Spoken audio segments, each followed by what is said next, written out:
آج کی کہانی ساری دنیا کی ماؤں کے نام۔ آگے بڑھنے سے پہلے اتنا بتا دیں، جب نبی کریم صلی اللہ علیہ وسلم کو اپنی ماں کی یاد آئی تھی تب آپ کتنا روئے تھے۔ تبھی تو کہتے ہیں کچھ یادیں، کچھ رشتے زندگی کی کسوٹی بن کر ہر دل پر دستک دے کر شاید یہی کہتے ہوں گے، اس دنیا فانی سے جو منہ موڑ گیا ہے، برسوں کے جو رشتے تھے سبھی توڑ گیا ہے کھوج فرشتوں کو کہ کیا ساتھ لایا، اور فکر عزیزوں کو ہے کیا چھوڑ گیا ہے۔ تو چلیے آج کی کہانی کا آغاز کرتے ہیں سلام کے ساتھ۔ آج کی کہانی کا نام ہے ماں صرف محبت لکھتی ہے۔ ہماچل کی خوبصورتی سے کون نہیں آشنا ہوگا؟ ہاں، کشمیر کی وادیوں سے کچھ کم جان لیں اس کی دلکش چھٹا، مگر دونوں شہر اپنے آپ میں بے مثال ہیں۔ اسی وادی نور کا باشندہ ہے آکاش، جی ہاں، بڑا بھولا سا پیارا سا کردار، مگر وقت کی ستمگری دیکھیے، آگے پڑھنے کی بے انتہا چاہت ہونے کے باوجود بھی تعلیم ادھوری بیچ میں ہی چھوٹ گئی تھی۔ وجہ غریبی اور باپ کا نہ ہونا۔ یتیمی کے درد کی مار جھیلتا ہوا آکاش پھر بھی حوصلے اور خوابوں کی اڑان بھرتا رہا۔ ویشالی جو اس کی ماں تھی، وہ دن رات محنت مشقت کرتی، لوگوں کے کپڑے سل سل کر بیٹے کے خوابوں کو حقیقت کا جامہ پہنانے کی سوچا کرتی، مگر ایک ماں جو ضعیفی کی چادر میں لپٹ چکی ہو تو اپنی دھندلی نگاہوں سے کتنے خوابوں کے پہرن بنا سکے گی۔ آکاش کو آگے پڑھ نہ پانے کا دکھ تو ضرور تھا، مگر جب وہ اپنی ماں کے چہرے پر بہتے پسینے کو دیکھتا تو اسے اپنے غم سے زیادہ ماں کا درد نظر آتا، اور پھر وہ اسی لمحے دل ہی دل میں کہہ اٹھتا، چلتی پھرتی آنکھوں سے عزا دیکھی ہے میں نے، جنت تو نہیں دیکھی لیکن ماں دیکھی ہے۔ اور یہ سوچتے ہوئے وہ ہر نئی صبح نوکری کی تلاش میں گھر سے نکل پڑتا۔ آج صبح جب وہ گھر سے نکلا تھا تو اسے یہ نہیں معلوم تھا کہ آج کا دن اس کے لیے خوشی کا پیغام لے کر آئے گا۔ وہ آگے قدموں کو بڑھاتا چلا جا رہا تھا اور ٹھیک اس جگہ جا کر وہ رکا جس پتے کو ڈھونڈتا ہوا وہ وہاں پہنچا تھا۔ اس نے دروازے پر دستک دی، چند لمحوں میں اس شخص کو سامنے کھڑا پایا جنہیں ایک ملازم کی تلاش تھی۔ کچھ دیر بات چیت کے بعد امین نے اسے اپنے یہاں ڈرائیور کی نوکری پر رکھ بھی لیا اور ساتھ میں اسے کچھ پیسے ایڈوانس دیتے ہوئے کہا، ہر رشتہ ہر کام کی نیو ہوتی ہے بھروسہ۔ تم سوچ رہے ہوں گے میں نے پہلے کیوں تمہیں تنخواہ دے دی، ایسا تو کہیں نہیں ہوتا، مگر سچ یہی ہے، انسان کے وجود کی پہچان چند لمحوں میں ہو جایا کرتی ہے، بس پہچاننے والی نگاہ چاہیے۔ میں نے تمہیں جان لیا، تم ضرورت مند ہونے کے ساتھ ایک نیک انسان بھی ہو اور ایماندار بھی۔ جانتے ہو، میری والدہ ہمیشہ سے مجھ سے یہی کہتی تھیں، جس کی طبیعت میں یہ 4 باتیں ہوں تو سمجھ جاؤ کہ اس کی شخصیت اعلیٰ ہے۔ پہلا، رحمت، علم، وفا اور محبت۔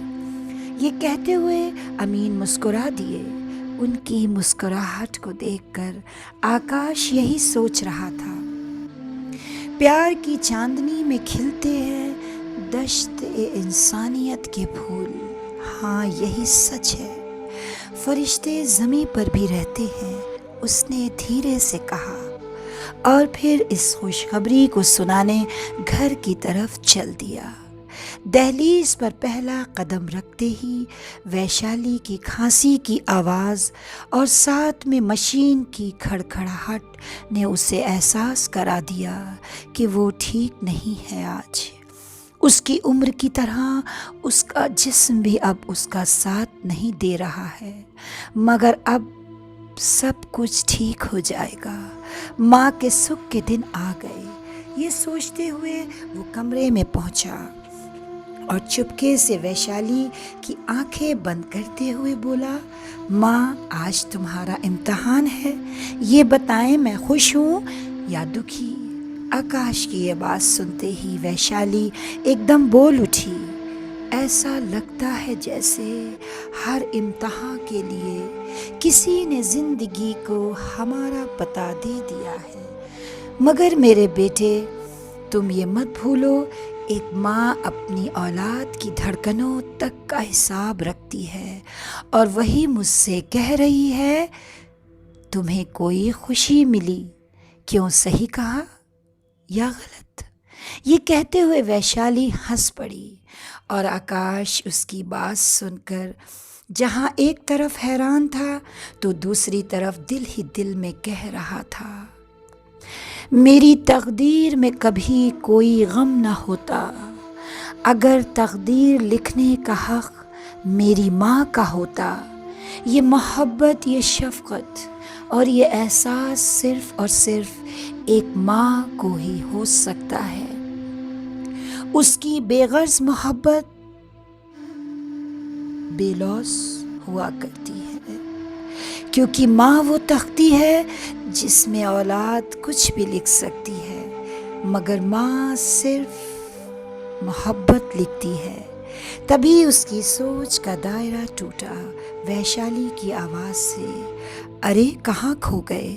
بتاؤ میں جیتی کہ ہاری؟ او ماں تم جیت گئیں۔ یہ کہتے ہوئے اس نے ویشالی کو اپنی نوکری لگنے کی خبر سنائی تو وہ بہت خوش ہوئی، یہ سوچ کر کہ اس کا بیٹا اب یقیناً اپنے ادھورے خوابوں کو پورا کر سکے گا۔ اگلی صبح آکاش کے لیے ایک نئی امنگ لے کر آئی تھی۔ وہ جھٹ پٹ تیار ہو کر امین کے گھر پہنچ چکا تھا، اور اس طرح وقت گزرنے لگا۔ ادھر امین خوش تھے آکاش کا کام دیکھ کر، وہ وقت کا پابند جو ٹھہرا۔ ادھر ویشالی کو بھی سکون تھا، اس کا بیٹا اب خوش ہے۔ مگر وقت کی ستمگری دیکھیے، کہتے ہیں نا وقت تو ایک پرندہ ہوتا ہے جو کبھی ایک جگہ نہیں ٹھہرتا۔ آج آکاش نے اپنی کمائی سے اس کے لیے ایک ساڑی خریدی جو اسے پہننی ہی نصیب نہ ہوئی۔ کیونکہ ایک شام ویشالی نے اچانک دنیا کو الوداع کہہ دیا تھا۔ اس کا لایا تحفہ ویسا ہی رکھا رہ گیا، اور وہ سونی نگاہوں سے ماں کے خالی پلنگ کو دیکھ کر رو پڑا۔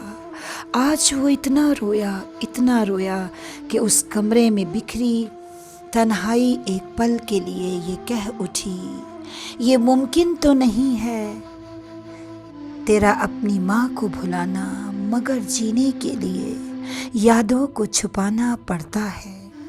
آنسوؤں کا سیلاب کچھ تھما تو اس نے اپنی ماں کی تصویر کو البم سے نکالا اور ایک بار پھر اسے پکارا، اور نم آنکھوں کو پوچھتے ہوئے بولا، میں جگنو تھا، میں تتلی تھا، میں رنگ برنگا پنچھی تھا، کچھ ماہ و سال کی جنت میں ماں ہم دونوں بھی ساجھی تھے۔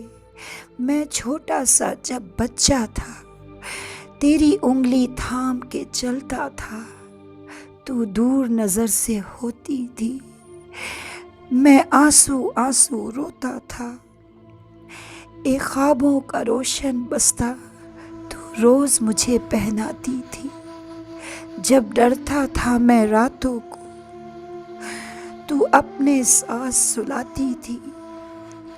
ماں تو نے کتنے برسوں